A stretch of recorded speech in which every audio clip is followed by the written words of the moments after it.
145. 처음 보는 음식에 약간의 거부감이 있는 것은 당연한 거요. 우덜도 외국 가서 그러자뇨 안 그러요? 다들 이런 석탄 갈아 넣은 것 같은 음식을 나보고 먹으라고?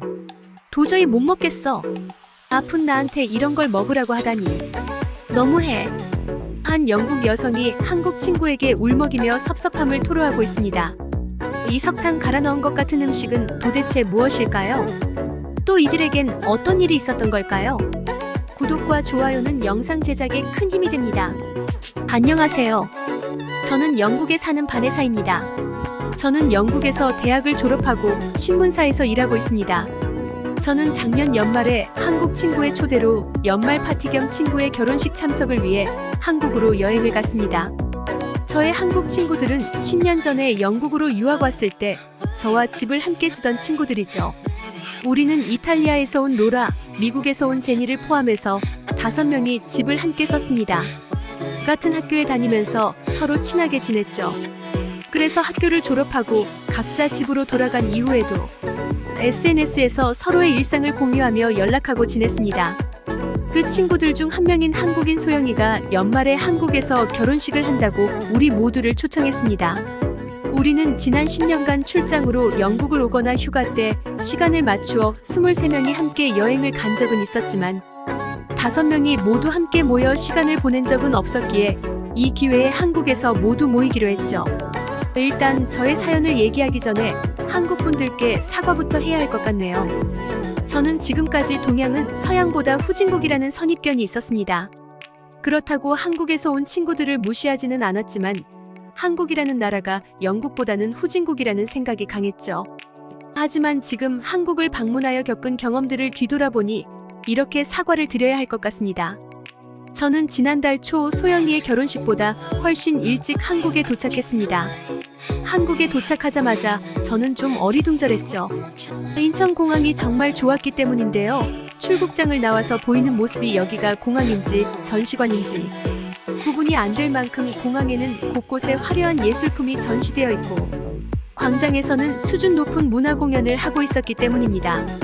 그리고 공항에서 소영이가 살고 있는 홍대까지 지하철을 이용해서 갔는데요. 연말을 맞이하여 한 달 정도 여유 있게 있으려고 짐을 많이 챙겨와서 짐이 꽤 무겁고 많았기에 혼자 이동하는 것이 좀 걱정스러웠습니다. 그런데 공항에서 지하철까지 무빙워크로 연결이 잘 되어 있어서 어려움 없이 지하철에 탑승할 수 있었죠.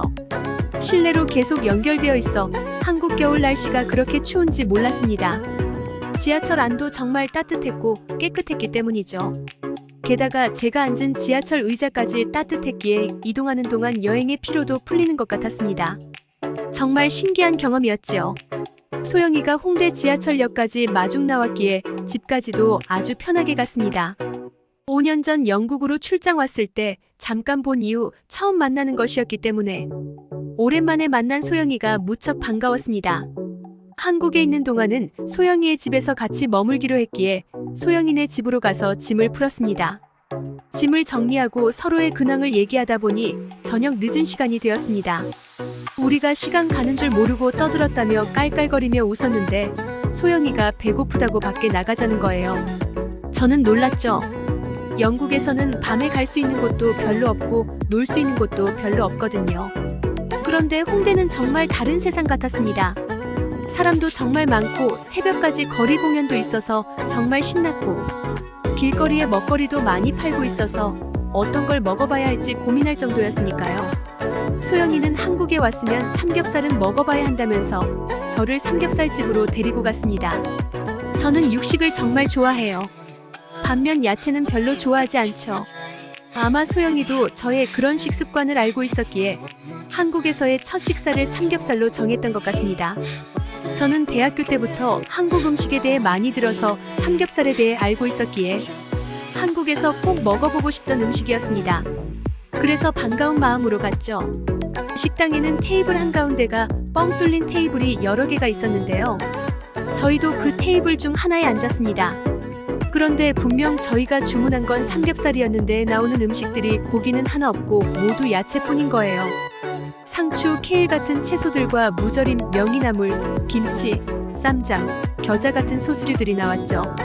저는 소영이가 주문을 잘못한 게 아닌가 하는 생각이 들어서 소영아, 너 주문을 잘못한 거 아니야? 삼겹살은 안 나오고 채소만 나와 라고 말했더니 소영이가 웃으며 이게 다 삼겹살을 위한 거라고 말하더군요. 조금 후에 사장님이 조그만 화로에 뭔가 붉게 달궈진 숯을 담아서 저희 테이블로 오셨습니다. 잠시 지나가는데도 후끈 열기가 느껴질 만큼 뜨거운 숯불이었기에 저는 흠칫 놀랐지만 테이블 가운데가 뻥 뚫린 이유를 이제 알았습니다. 그 숯불을 놓는 자리였던 것이죠. 저는 다리에 화상 입을까봐 걱정되어 테이블 아래를 쳐다봤더니 소영이가 웃으면서 안전하다고 바로 안심시켜 주더군요. 곧이어 그렇게 기다리던 삼겹살이 나왔습니다. 육즙이 안 떨어지게 초벌구이를 해가지고 오셨다고 했는데 저는 삼겹살이 베이컨과 비슷하다고 들었기에 베이컨을 상상하고 있었는데 고기가 매우 두툼해서 놀랐습니다. 제가 생각했던 것보다 훨씬 먹음직스럽게 보였거든요. 테이블에서 숯불 위 불판에 고기를 구워 먹는 경험은 정말 신기하고 재밌었습니다. 고기가 익어갈 때쯤 소영이가 삼겹살은 먹는 방법이 다양하다고 말해주더군요. 일반적으로 한국에서는 야채에 싸서 먹는다고 말했죠. 저는 야채를 정말 싫어했기에 인상을 찌푸렸습니다. 그런 저를 보고 소영이가 우선 맛을 보라며 상추 위에 삼겹살을 얹고 쌈장과 파무침을 넣고 얇게 썰은 마늘 하나를 얹은 뒤 야채를 꽁꽁 싸매서 저에게 주더라고요. 저는 소영이가 야채를 싫어하는 나를 놀리려고 일부러 쌈을 걷는 거라고 생각해서 거절했는데요. 소영이가 제발 한 번만 먹어보라고 이게 진정한 삼겹살이라고 하길래 어쩔 수 없이 먹었습니다. 그런데 이게 웬일인가요? 삼겹살 쌈은 정말 기가 막힌 맛이었습니다. 잘 익은 삼겹살에서 나오는 육즙과 고기의 맛이 느껴지면서 짭짤하면서 달콤한 쌈장의 맛이 야채 특유의 맛을 약하게 해서 아주 맛있었습니다.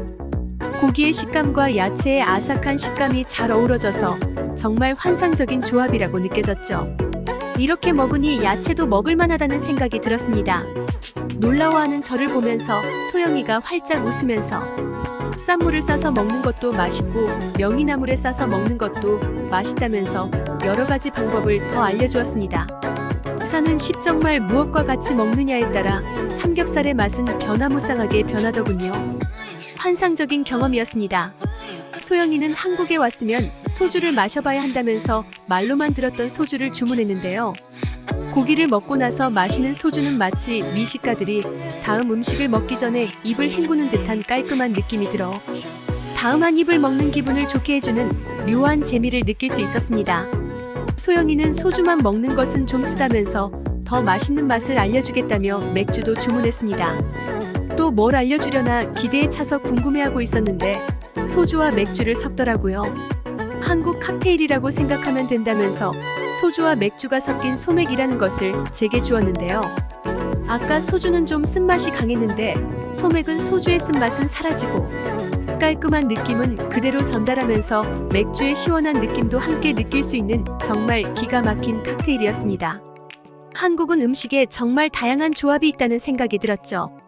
오늘 한 끼를 먹었을 뿐인데 이렇게 많은 조합을 경험할 수 있는 것이 신기했습니다. 마지막에는 김치와 콩나물 무침을 삼겹살에서 빠져나온 기름과 함께 익혀서 삼겹살과 함께 먹었는데요. 살짝 느끼한 입을 개운하게 해주면서 김치의 매운맛도 중화되는 별미였습니다. 저는 삼겹살과 사랑에 빠진 것 같습니다. 제가 평생 먹은 야채보다 지금 이 식당에서 먹은 야채가 더 많은 것 같은 느낌인데 이게 제 입속으로 정말 다 들어가고 있다는 것도 신기했습니다. 김치와 함께 야채와 함께 쌈장과 함께 먹는 삼겹살. 저는 삼겹살이 정말 축복받은 음식이라고 소영이에게 말했더니 소영이는 정말 크게 웃었습니다. 그렇게 우리는 오랜만에 만나 소주 한 병, 맥주 3병과 함께 삼겹살을 아주 맛있게 먹었죠. 자정이 넘어 새벽에 집에 돌아왔는데요. 여행 오기 전에 해야 할 일이 많아 무리도 하고 장시간 비행기를 타서 힘들었는지 밤새 열이 오르고 배가 아팠습니다. 어떻게 해야 할지 난감했는데 소영이가 아침에 제 얼굴을 보더니 바로 병원을 가는 게 좋겠다고 하면서 큰 병원으로 저를 데리고 갔습니다. 저는 의아했죠. 영국은 의료 서비스가 무료이긴 하지만 진료를 받으려면 꼭 예약을 해야 하고 예약을 해도 진료받기까지 한 달 이상 걸리는 경우가 많아서 대부분 큰 질병 치료를 목적으로 할 때만 병원을 찾거든요. 그래서 일반적인 증상은 병원에 가지 않고 약만 먹고 치료하는 게 대부분이라서 소영이가 나를 병원으로 데리고 간다고 했을 때 기대하지 않았고 진료를 받을 수 있다는 생각은 못했습니다. 그런데 병원에 도착해서 1시간도 안 되어 의사 선생님을 만날 수 있었죠. 의사 선생님은 장염이 의심되지만 혹시 모르니 피 검사도 해보자고 하셨죠. 전 소영이에게 검사를 하면 결과 나올 때까지 오래 걸릴 테니 그냥 참아본다고 했는데 열이 많이 나니 걱정된다면서 검사 결과는 금방 나온다고 말했습니다. 이 모든 게 오늘 다 끝난다고? 영국은 검사 장비를 모든 병원이 갖추고 있는 것이 아니라서 검사 항목마다 직접 검사 장비가 있는 다른 병원에 가서 검사를 받아야 하고 검사 결과가 나오는 것도 며칠씩 걸리는데요. 정말로 피검사 결과가 몇 시간 후에 바로 나왔고 장염 증세 외에 다른 증상은 보이지 않는다며 며칠만 조심하면 된다고 의사 선생님이 말씀하셔서 저는 주사를 맞고 약을 받아 집으로 돌아왔습니다. 병원을 예약 없이 바로 다녀온 것도 신기했지만 그동안 아플 때 병원에 가지도 못하고 집에서 약만 먹던 게 생각이 나서 이런 의료 시스템이 가능한 한국이 정말 부러웠습니다. 주사를 맞고 나니 금세 다 나은 것 같은 느낌도 들었습니다. 평소 같았으면 일주일은 고생하며 앓았을 텐데 정말 신기했죠. 아직 미열이 있고 병원에서 당분간 무리하는 활동은 하지 말라고 했기에 다음 날까지는 집에서 쉬기로 했는데요. 저는 집에서 소영이가 저를 위해 음식을 차려주는 것도 미안하고 큰 마음 먹고 온 한국이었고 어제 먹었던 삼겹살도 맛있었기에 다른 음식도 먹어보고 싶은 마음도 들어서 소영이에게 나가서 먹자고 말했죠. 소영이는 그런 저를 말리면서 누워서 쉬라고 하더군요. 근데 소영이가 점심시간이 다 되어가는데도 준비를 안 하고 저와 얘기를 하면서 제 옆에 있는 거예요. 그래서 궁금한 마음에 우리 점심 어떻게 하지? 라고 물었더니 소영이가 한국에서 장염으로 아플 때 먹는 음식을 9613-99 시켜준다 하더군요. 흑임자 죽이라는 걸 아픈 저를 위해서 시켜주었어요. 저는 그런 음식이 있다는 것도 놀랐고 주문한 지 30분 만에 음식이 배달되어 또 놀랐습니다. 뚜껑을 열어보니 까만 석탄색의 음식이었습니다. 보자마자 저는 못 먹겠다고 거부했죠. 영국에서도 오징어 먹물 소스를 먹긴 하지만 이건 완전 검은색도 아닌 것이 희미한 회색 같은 그런 불쾌한 색이었어요.